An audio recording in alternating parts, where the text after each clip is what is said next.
Hey, Mr. K.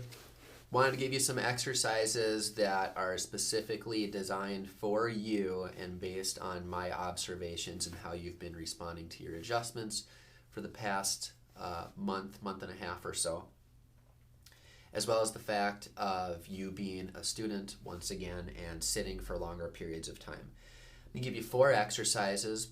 The key, as with anything, is consistency. And given the nature of your lower back problem, I think it's really best that you do this every day. Just every day. Holidays included, weekends included, whether it's a lot of activity that you plan on doing during the day or little activity. Just be consistent with it. Do them first thing in the morning, and then it's already off of your to-do list. And we start out in the simple way, and you're probably already familiar with this. I just call this the recovery position. You're flat on the floor with your legs propped up about 90 degrees over a couple of couch cushions, coffee table, whatever. And it's best to support your neck. You're lying flat on the floor and you got your palms up like this. They're straight out to the sides.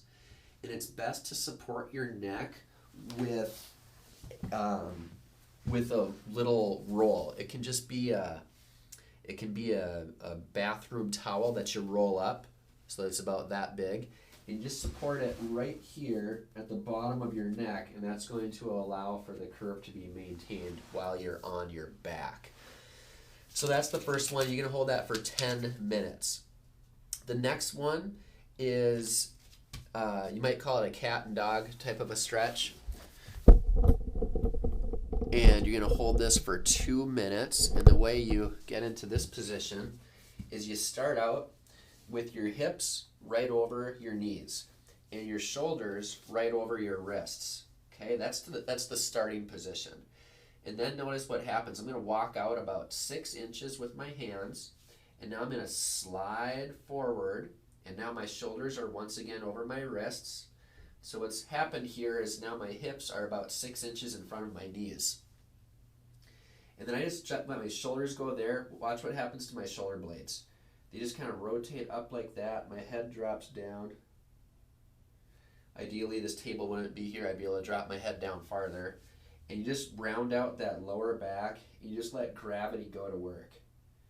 Okay, what this does is this will stretch out the rhomboid muscles, which are the muscles between your shoulder blades.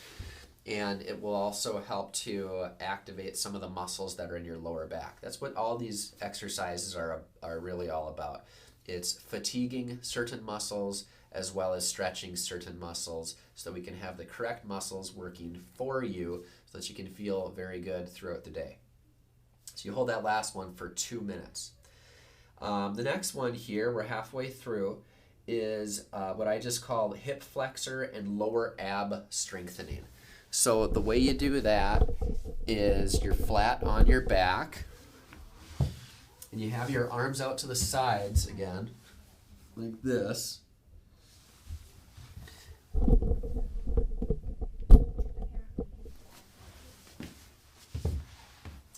And you're going to picture your belly button as if it's touching the floor behind you. So you activate your core, your arms are straight out to the side, and all you're going to do is bring up your feet about 2 inches. 1, 2. You hold it for 2 seconds. 1, 2, down. Up again. 1, 2, down. And you do that 10 times. And then last but not least, I call this the YMCA because you're making the letter Y. And this is really good for the fact that you're a student now. You stand with your hips touching, your shoulders touching, and your head touching the wall behind you. Feet maybe about 6 inches or so away from the wall. And you start in this position right here, kind of like you're making a field goal sign. Notice how my upper arms are perpendicular to my torso. And I'm just going to roll up like this, keeping the back of my hand, the back of my elbow, as much of my arm as possible touching the door behind me. If you come below perpendicular a little bit like that, that's fine too. If you have any shoulder pain while you're doing this, you should stop. But doing that will help you to maintain this type of position while you're seated, or at least it'll give you the body awareness of you're breaking this position as you're reaching out for things. The better you are at doing that sort of awkward skill.